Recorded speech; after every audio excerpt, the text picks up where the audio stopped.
Doc has lost his little mind. The dogs are cool with that. Up there's Luna. She says, no, that was too much.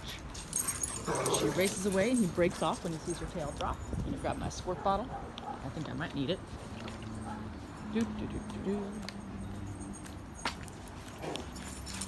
Ooh, here she comes. Tail's still let down, so I need to get after Doc. Oh, keep paused. Tug it.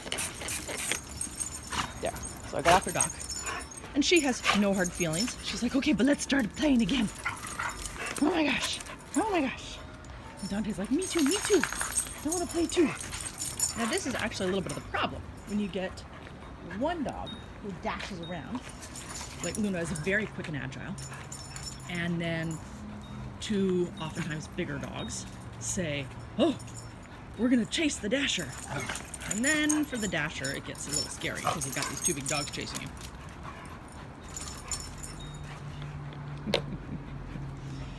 And Luna says, come on, Doc, do you want to play again? That was so much fun. Her tail's big and waggy. She's got puppy bows going. You saw the way she sort of looks at his face. Yep. His tail dipped. Oh, don't do that, kid.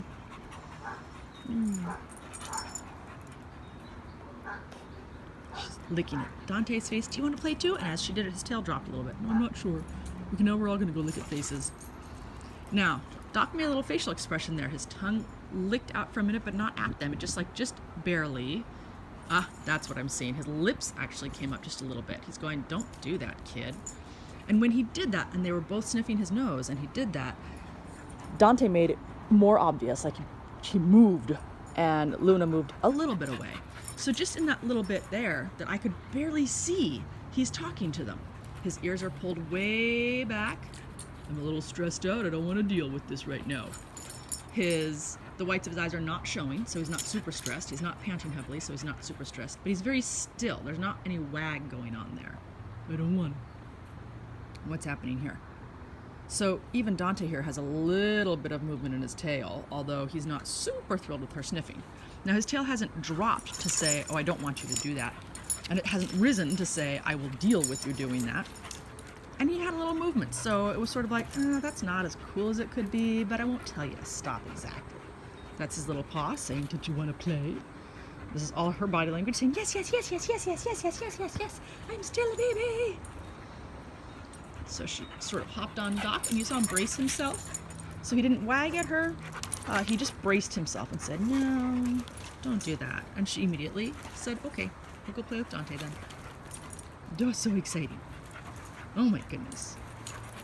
She's definitely younger than the other two. You can see it in that she play bows more, she hops more. Up and down motions are friendly, playful motions for dogs, including the puppy bow. You'll notice she's body blocking him. This is like the equivalent of a kid pushing another kid to be like, come on, let's play, come on, let's play. And Dante, just like an older kid, eventually went at her, gave a little growl, stop pushing me. Now Doc is saying, well, maybe I want to play. He's trying to figure out where I'm going to tell him to stop playing. Even though, he's 6 or 7 years old, the jury's out about which, I gotta look up dates. Even though I've had him for all of these years, because of the congenital issue in his brain, he still has a hard time figuring out where the limit is. So since I squirted him once and told him to stop, he's like, oh, well, okay, what can I do, Mom? And that's why we're getting a lot of this hesitation on his part, is because he's just not sure. There, he's releasing tension. That little lick is still a little bit of stress. I don't know. It's okay, Doodlebug. And then we have these two. And she's young. She's not picking up on all of the signs of stress. Dante picks up on more of them because he's a little older with a little more experience. And so Doc's saying, okay, I want to be friends. I'll lick your face. Yeah, those are nice licks. I'll clean your teeth for you. And you can see her pull away. Her tail even sucked down just a little bit more. Her ears slicked back against her head. No, man, come on. I don't want to be cleaned. He goes, but I want to. And she says, no, play instead. Play instead. Play instead. And he started to say, okay. And then he started to say, well, maybe not. And now he's back to, well, maybe okay. There we go. Bounce, bounce, bounce. Now when he plays big. So you can see her tail dropping frequently. And she says, not that big, not that big. It keeps popping back up, so I didn't tell him to back away. But I'm gonna, ow. Doc. Right As she's here with me, her tail's still up, but she's using me as base, which I'm going to take to mean she's a little. You heard that yelp from Dante? Not that he's hurt, but that Doc came at him too fast, and Dante went, "Dude, that's too much." And Doc stopped immediately. And again, Doc started bouncing toward Dante. Dante's tail dropped, and he sucked away. "It's too much, man, too much." And she's like the annoying little sister. He starts to drink. She almost started to lick his face before she thought better of it. And she said, "Okay, I'll drink too, but as soon as you're ready, I'm going to play. And oh my God, there's Dante." You know, little sister stuff. Dante's like, "I don't know that I want to play that hard, you guys." With his taller body, Dante, while he's still sort of growing into himself and filling out, which even at 2.5, I'm inclined, I think he's 2.5, maybe he's 2.